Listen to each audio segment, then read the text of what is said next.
ఈరోజు చెన్నై సూపర్ కింగ్స్కి ఢిల్లీ క్యాపిటల్స్కి మధ్య మ్యాచ్ జరగబోతుంది.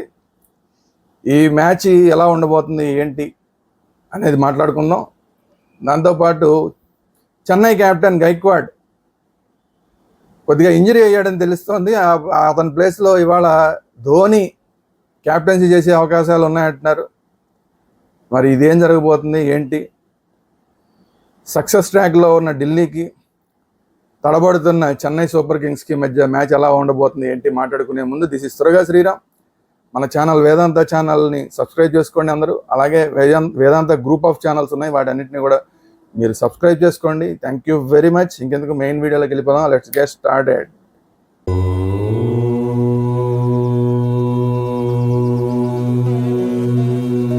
ఢిల్లీ క్యాపిటల్స్ 2 మ్యాచ్లు ఆడి 2 మ్యాచ్లు గెలిచి మంచి సక్సెస్ ట్రాక్లో ఉంది. దాంతో కెప్టెన్ అక్షర్ పటేల్ కూడా మంచి ఉత్సాహంగా ఉన్నాడు. కేఎల్ రాహుల్ కూడా మొదట 2 మ్యాచ్లు ఆడలేదు, తర్వాత నుంచి ఫస్ట్ మ్యాచ్ ఆడలేదు, తర్వాత నుంచి కేఎల్ రాహుల్ కూడా జాయిన్ అయ్యాడు. ఫ్రేజర్ మెర్గుక్ ఇంకా ఓపెనర్గా వస్తున్నాడు కానీ ఇంకా సక్సెస్ ట్రాక్లోకి రాలేదు. మరి మెర్గుక్ ఎలాగా ఆడతాడు ఏంటి అనేది కొంచెం ఇంట్రెస్టింగ్ పాయింట్. డూప్లెసిస్ ఓకే పర్వాలేదు అనిపిస్తున్నాడు. అలాగే అభిషేక్ పోరెల్ ఒక మంచి బ్యాట్స్మెన్, కానీ పెద్ద ఇన్నింగ్స్ ఇంకా అభిషేక్ పోరెల్ నుంచి రాలేదు. అభిషేక్ పోరెల్ నుంచి ఒక పెద్ద ఇన్నింగ్స్ ఆశిస్తున్నారు. అలాగే అక్షర్ పటేల్ నుంచి కూడా ఇంకా ఒక పెద్ద ఇన్నింగ్స్ రాలేదు. సమీర్ రిజ్వీ బాగా కొడతాడు అనుకున్న సమీర్ రిజ్వీ ఒకసారి ఆడుతున్నాడు, ఒకసారి ఆడట్లేదు. కానీ సమీర్ రిజ్వీ కూడా పూర్తి స్థాయిలో ఇంకా తన కెపాసిటీ ఏంటి, క్యాలిబర్ ఏంటి అనేది ఇంకా చూపించుకోలేదు. అశుతోష్ శర్మ మాత్రం బ్రహ్మాండంగా ఆడుతున్నాడు, డౌటే అక్కర్లేదు. ఒక మ్యాచ్ అసలు గెలుస్తారా గెలవరా అన్న మ్యాచ్ని బ్రహ్మాండంగా ఒంటి చేతితో గెలిపించిన పరిస్థితి మనం అశుతోష్ శర్మ నుంచి చూసాం. అశుతోష్ శర్మ కనుక ఇంకొక మంచి ఇన్నింగ్స్ కనుక ఆడితే చెన్నై సూపర్ కింగ్స్కి కొద్దిగా కష్టమే అవుతుంది. సరే, వీళ్ళకి తోడు బౌలర్స్ కూడా మంచి ఇదిగానే ఉన్నారు. మిచెల్ స్టార్క్ మంచి ఫామ్లో ఉన్నాడు, మంచి వికెట్లు తీస్తున్నాడు. మోహిత్ శర్మ బాగానే వేస్తున్నాడు, ముఖేష్ కుమార్ బాగానే వేస్తున్నాడు. సో కుల్దీప్ యాదవ్ ఎలాగో ఎడిదిరిగి ఉన్నాడు. సో కుల్దీప్ యాదవ్ మీద ఎక్కువ ఆధారపడిన పరిస్థితి అయితే కనిపిస్తుంది. కుల్దీప్ యాదవ్ కనుక బాగా కుల్దీప్ యాదవ్ స్టార్క్ కనుక బాగా బౌలింగ్ వేస్తే మంచి ఛాన్సెస్ డీసీకి ఉంటాయి. అలాగే స్టబ్స్ కూడా బాగానే ఆడుతున్నాడు. స్టబ్స్ కనుక స్టబ్స్ నుంచి ఫ్రేజర్ మెర్గుక్ నుంచి డూప్లెసిస్ నుంచి కనుక మంచి ఇన్నింగ్స్ వస్తే కనుక ఢిల్లీది కొంచెం అప్పర్ హ్యాండ్ అయ్యే అవకాశం ఉంది. కానీ పేపర్ మీద చూస్తే మనం చెన్నై సూపర్ కింగ్సే బాగుంది అనిపిస్తుంది. అయితే మనం ఇందాకే అనుకున్నట్టు మంచి ఫామ్లో ఉన్న సిఎస్కే క్యాప్టెన్ గైక్వాడ్ ఇంజరీ అయినట్టుగా వార్తలు వస్తున్నాయి. సో గైక్వాడ్ కనుక ఆడకపోతే చాలా పెద్ద దెబ్బే. మరి దాని నుంచి ఎలా కోలుకుంటారు? చాలా రోజు ఒకవేళ ధోని కనుక క్యాప్టెన్సీ చేస్తే చాలా కాలం తర్వాత ధోని క్యాప్టెన్సీలో సిఎస్కే ఎలా పెర్ఫార్మెన్స్ చేస్తుంది, అందరూ ఒక యూనిట్గా ఎలా వస్తారు అనేది చూడాలి. ఈ మ్యాచ్లో రచిన్ రవీంద్రతో పాటు డేవిడ్ కాన్వాయ్ ఆడతాడా అనేది చూడాలి. ఎందుకంటే ఇప్పుడు దాకా డేవిడ్ కాన్వాయ్కి అవకాశాలు రాలేదు, రచిన్ రవీంద్రకి మాత్రమే అవకాశం వచ్చింది. సో మరి ఇదొక అంశం.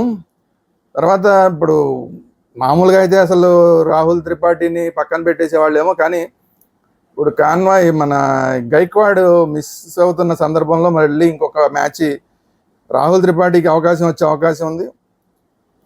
అలాగే సరే రవిచంద్రన్ అశ్విన్ బాగానే బౌలింగ్, కానీ రవిచంద్రన్ అశ్విన్ తోటి పవర్ ప్లేలో బౌలింగ్ చేయించడం అనేది పెద్ద ఉపయోగకరంగా కనిపించట్లా.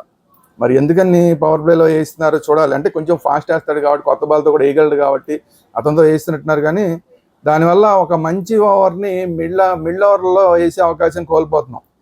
సో రవిచంద్రన్ అశ్విన్ని ఓపెనింగ్లో పవర్ ప్లేలో వేయించకుండా పవర్ ప్లే తర్వాత అతన్ని ఉపయోగించుకుంటే బెటర్ అవుతుందేమో. రవిచంద్రన్ అశ్విన్ బదులు రచిన్ రవీంద్ర తోటి ఆ ఓవర్ వేస్తే కొంచెం ఇంకా బెటర్గా ఉంటుందేమో. మరి టీమ్ మేనేజ్మెంట్ ఏం ఆలోచిస్తుందో చూడాలి.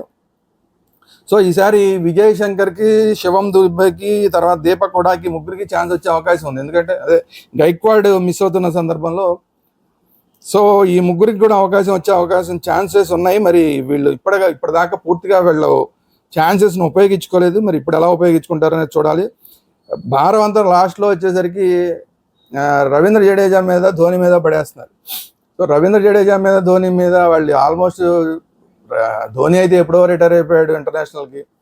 T20లకి కూడా ఆల్రెడీ రవీంద్ర జడేజా ఎప్పుడో రిటైర్మెంట్ ఇచ్చాడు వరల్డ్ కప్ తర్వాత.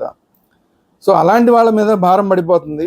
కానీ ఈ కుర్రాళ్ళకి వచ్చిన అవకాశాన్ని వీళ్ళు సరిగా ఉపయోగించుకోవట్లేదు. దీపక్ హుడా కానీ, శివం దుబే కానీ, అలాగే వీళ్ళు ఉపయోగించుకుంటే కనుక విజయ్ శంకర్ కానీ వీళ్ళు ఉపయోగించుకుంటే కనుక టీం బెటర్ అవుతుంది.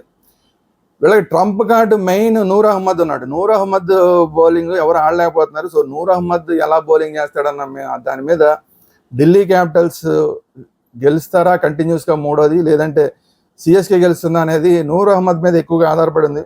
ఖలీల్ అహ్మద్ బౌలింగ్ బాగానే చేస్తున్నాడు, ఫాస్ట్ బౌలింగ్. తర్వాత ఇంకొక స్పిన్నర్ పతిరాణా కూడా బ్రహ్మాండంగా బౌలింగ్ చేస్తున్నాడు. ఫాస్ట్ బౌలింగ్ విషయానికి వచ్చేసరికి ఇబ్బందులు లేవు. చెన్నై సూపర్ కింగ్స్కి ఫాస్ట్ బౌలింగ్లో పెద్దగా ఇబ్బందులు లేవు. అలాగే స్పిన్నర్లు కూడా వరల్డ్ క్లాస్ స్పిన్నర్లు, 4 వరల్డ్ క్లాస్ స్పిన్నర్లు ఉన్నారు.